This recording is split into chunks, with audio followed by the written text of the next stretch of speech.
मला असं वाटतं की नंदकिशोर महाजन यांचा हा मोठा विजय झाला आहे, यामध्ये भारतीय जनता पार्टी आणि शिवसेना राष्ट्रवादी या महायुतीच्या सर्व नेत्यांनी सांघिक काम केलं, एकत्र काम केलं आणि त्याचाच परिणाम ही महायुती ही एक राहिली.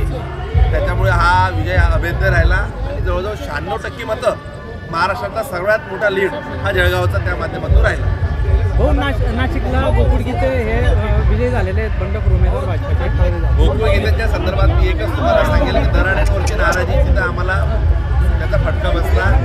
महायुती म्हणून आम्ही कुठेतरी सगळे एक होतो, दराड्यांवरची नाराजी होती, त्याचाच फटका बसला, दुसरं काही कारण नाही. बरोबर आहे. बघा, आता चाळीसगावच्या लोकांनी जी 12 लोक भाजपाची नव्हती ती 13 लोक तिकडे निवडून आली, त्यांचा एकाने इकडे आला म्हणजे मत टाकलं असेल असा आम्हाला अंदाज आहे. आणि जी 12 लोक होती ही राष्ट्रवादीची आणि उभाटाची होती. त्यातले नगरसेवक काही उभाटाचे होते, काही राष्ट्रवादीचे होते. त्यांनी अधिकृत पक्षाचं ते काम करतायत. त्यांनी ज्यावेळेस मतावर बहिष्कार टाकला हा भाजपालाच फायदा झाला. त्याच्यामुळे आता महाविकास आघाडीने आत्मपरीक्षण केलं पाहिजे की कोण लोक कशी अप्रत्यक्ष कोणाला मदतीसाठी पुढे येत आहेत. 40 पण तोच भाग झाला. ती माझी पॉलिटिकल स्ट्रॅटेजी होती का नाही होती हा भाग बाजूला सोडा, पण त्यांनी मतदान न केल्यामुळे आम्हालाच फायदा झाला. त्याच्यामुळे आम्ही जे 96% मतं घेतली ती अजून 2% कमी होत होती.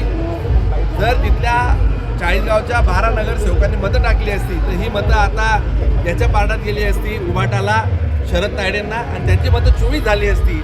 म्हणजेच जो मार्जिन होता तो आमचा कमी झाला असता. जो मार्जिन आम्हाला वाढवता आला, स्ट्रॅटेजी म्हणून ते बरोबर होतं. कदाचित त्यांच्यातल्या काही लोकांना काय वाटलं असेल, परंतु 100% ती मतं न देणं हे भारतीय जनता पार्टीचं आणि महायुतीसाठी फायद्याचंच राहिलं. आपली राजकीय खेळी यशस्वी झाली या निमित्ताने. आपली राजकीय खेळी यशस्वी झाली. 100% राजकारणात राजकीय खेळी कराव्याच लागतात. जी मतं आपल्याला मिळत नसतील ती मतं जर थांबून जर फायदा होत असेल तर ती मतं थांबलीत. कोणाला काही वाटू द्या, परंतु आता मी बोलत नाही. योग्य वेळ आल्यावर त्याच्यावरही काहीतरी बोलेल.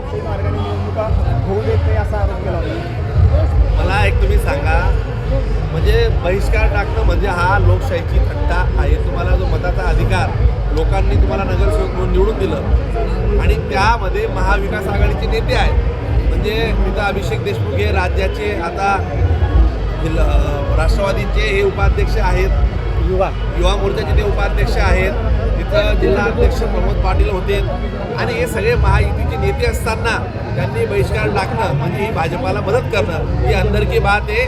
तिथली आघाडी हमारे साथ है.